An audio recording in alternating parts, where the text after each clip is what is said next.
বাবা, অনেক ব্যথা লাগছে। বৌমা, এক্ষুনি মজা পাবি, থুতু দিছি। বাবা, আস্তে করো না দয়া করে। বৌমা, আমি থামতে পারতেছি না, তোর কোমল চামড়া। উফ। বাবা, আমার বলগুলায়ও আদর দাও তাইলে। এই তো বৌমা, লাইনে আসছো। প্রিয় বন্ধুরা, আমার নাম তিশা, একটি সদ্য যৌবনা মেয়ে। আমার বয়স ২১ বছর, আর বিয়ের বয়স মোটে ২ বছর। আমার স্বামী কর্মসূত্রে শহরের বাইরে একটি সরকারি চাকরি নিয়ে ঢাকায় থাকেন। এই বিশাল পৈতৃক ভিটায় আমি আর আমার শ্বশুর মশাই নয়ন থাকি। আমার শাশুড়ি বিয়ের আগেই মারা গিয়েছিলেন, তাই বাড়িতে একজন বয়স্ক পুরুষ এবং একজন তরুণের নিঃসঙ্গতা সর্বদা বিরাজমান ছিল। আমার বিয়ের আগে থেকেই নয়ন বাবার সঙ্গে আমার একটি অদ্ভুত আত্মিক টান ছিল। আমাদের দুঃসম্পর্কের আত্মীয় হলেও একদিন বেড়াতে এসে আমাকে দেখে তিনি মুগ্ধ হন। তিনি তার সরকারি চাকরিজীবী ছেলের সাথে আমার বিয়ে দিয়ে আমাকে এই বাড়িতে নিয়ে আসেন। প্রথম থেকেই লক্ষ্য করতাম তার চোখে আমার প্রতি এক ধরনের গভীর দুর্বলতা। তার বয়স ৫৫ হলেও তার চেহারা ও ব্যক্তিত্বে এখনও এক বিশেষ আকর্ষণ ছিল, যা যে কোনো নারীর দৃষ্টি কাটতে বাধ্য। তার দিকে তাকালে আমার মধ্যেও এক অজানা শিহরণ জাগত। বিয়ের পর থেকেই আমি দেখতাম নয়নবাদা আমাকে সবসময় চোখে চোখে রাখতেন।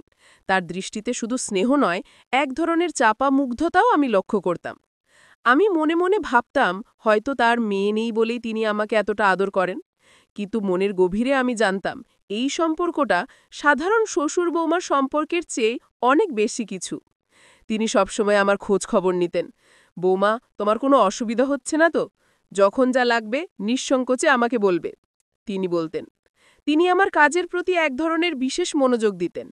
আমি রান্না করলে তিনি আগ্রহ নিয়ে অপেক্ষা করতেন এবং খাওয়ার সময় খুব প্রশংসা করতেন। একদিন রাতে যখন আমি বারান্দায় দাঁড়িয়েছিলাম, তিনি এসে বললেন, তিশা, তুমি দেখতে যেমন স্নিগ্ধ, তেমনি তোমার হাতের রান্নাও তোমার মতো সুন্দর আর সুস্বাদু। এ দুটো গুণ একসঙ্গে পাওয়া ভার।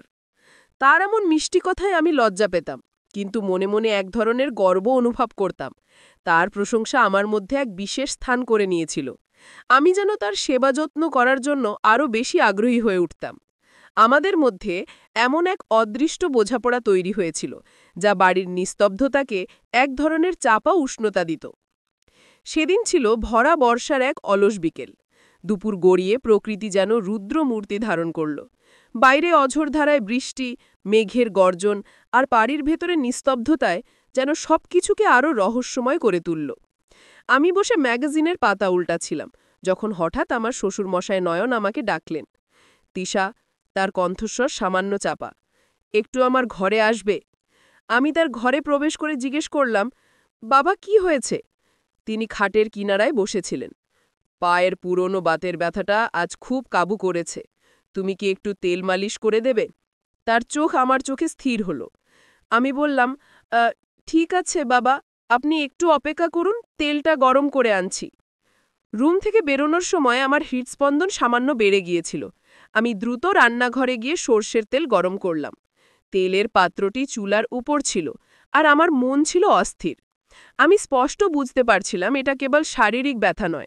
এই সময়ে এই নির্জন বাড়িতে এই অনুরোধের মধ্যে এক ধরনের ইঙ্গিত লুকিয়েছিল। তেল গরম করে আমি তার ঘরে ফিরে আসতেই যেন এক ভিন্ন পরিবেশের সম্মুখীন হলাম। নয়ন বাবা জানালার ধারে ইজি চেয়ারে হেলান দিয়ে বসে আছেন। বৃষ্টি ভেজা শীতল বাতাস এসে ঘরের মধ্যে এক মাদকতা তৈরি করেছে। আমি তার পায়ের কাছে বসে পড়লাম। প্রথমে সামান্য ইতস্তত করলেও ধীরে ধীরে গরম তেল তার পায়ে মালিশ করতে শুরু করলাম। আমার আঙুলের ছোঁয়ায় তার শরীরে থেকে এক ধরনের উষ্ণতা অনুভব করলাম। তিনি চোখ বন্ধ করে গভীর নিঃশ্বাস নিলেন। আহ, তোমার হাতের স্পর্শে কি শান্তি! শুধু শরীর নয় তিশা, আমার মনও যেন আরাম পাচ্ছে। আমি মাথা নিচু করে বললাম, আপনি এমন করে বললে আমি খুব লজ্জা পাই বাবা। তিনি হেসে বললেন, লজ্জার কিছু নেই। ভালোবাসা তো সম্পর্কের ভিতকে আরও মজবুত করে। তখন তিনি অতীতের স্মৃতি টেনে আনলেন। বৌমা, জানো, তোমার শাশুড়ি চলে যাবার পর এই বাড়িতে শুধু একাকিত্ব আর নীরবতা। তোমাকে দেখে মনে হয় জীবন আবার নতুন করে শুরু করা যেতে পারে। আমি ধীরে ধীরে তার হাঁটুর ওপর হাত রাখলাম। আমি তো এই বাড়ির মেয়ে, আপনার মেয়ে হয়েই থাকতে পারি। তিনি আমার হাতটা আলতো করে ধরলেন। হ্যাঁ তিশা, তুমি তো আজ আমার সব। আমি বুঝতে পারি এই সম্পর্কটা শুধু আত্মীয়তার নয়, এক গভীর স্নিগ্ধতা, এক অন্যরকম বন্ধুত্ব। আমার মালিশের গতি তখন আরও ধীর ও সংবেদনশীল হয়ে উঠেছিল। তার নীরব উপস্থিতি আর আমার উষ্ণ স্পর্শে ঘরে এক ধরনের উত্তেজনা সৃষ্টি হচ্ছিল। কিছুক্ষণ পরে আমি বললাম, তেল মালিশ শেষ, এবার একটু গরম দুধ এনে দিই, এই ঠান্ডায় শরীরটা গরম থাকবে। তিনি আমার দিকে পূর্ণ দৃষ্টিতে তাকিয়ে রইলেন। তুমি পাশে থাকলেই তো আমার সব ভুলে যায়, তবে তুমি যাও। আমি রান্নাঘরে গিয়ে চুলায় দুধ বসালাম। আমার হৃদয়ে তখন তীব্র দোলাচল। আমি কাচের জানালা দিয়ে দেখলাম নয়ন বাবা তখনও ইজি চেয়ারে স্থির হয়ে বসে আছেন, তার দৃষ্টি দূরে বৃষ্টির দিকে। তার সেই অপেক্ষার ভঙ্গি আমার মনে এক অদ্ভুত সাহস আর আকাঙ্ক্ষা জাগাল। আমি দুধ নিয়ে ঘরে ফিরতেই তিনি বললেন, বৌমা, তুমি এলে যেন ঘরটা প্রাণ ফিরে পায়। আমি মুচকি হেসে তার পাশে বসলাম। তিনি দুধের কাপটা হাতে নিলেন, কিন্তু তার চোখ ছিল আমার দিকেই। তিশা, তুমি নতুন নও, কিন্তু প্রতিদিন তোমার মধ্যে এক নতুন দিক দেখতে পাই। তার কথায় আমি চুপ করে রইলাম। ঘরের বাতাস তখন কেমন ভারী হয়ে উঠেছে, বাইরে বৃষ্টি, ভিতরে নীরবতা। তিনি হঠাৎ নরম গলায় বললেন, বৃদ্ধ বয়সে অনেক কিছুই একা লাগে, তবে তুমি পাশে থাকলে সেই একাকিত্ব কমে যায়। তুমি সেই শূন্যতা কিছুটা হলেও পূরণ করো। আমি ধীরে ধীরে তার পাশে আরও ঘেঁষে বসলাম, আমার নিঃশ্বাস তার নিঃশ্বাসের খুব কাছে। আমরা দুজনেই যেন এক নীরব সম্মতির জন্য অপেক্ষা করছিলাম। তিনি আর কোনো কথা বললেন না। তিনি তখন আমার হাত ধরলেন। তার হাতের উষ্ণতা আমার সারা শরীরে ছড়িয়ে গেল। তিনি ঝুঁকে এসে আমার কপালে আলতো করে একটি গভীর চুম্বন করলেন। সেই চুম্বন যেন অনেক দিন ধরে পুষে রাখা আবেগের বহির্প্রকাশ। সেই মুহূর্তে বর্ষার নীরবতা, ঘরের উষ্ণতা আর আমাদের দুজনের মধ্যেকার অপ্রতিরোধ্য আকর্ষণ সব যেন মিলেমিশে একাকার হয়ে গেল।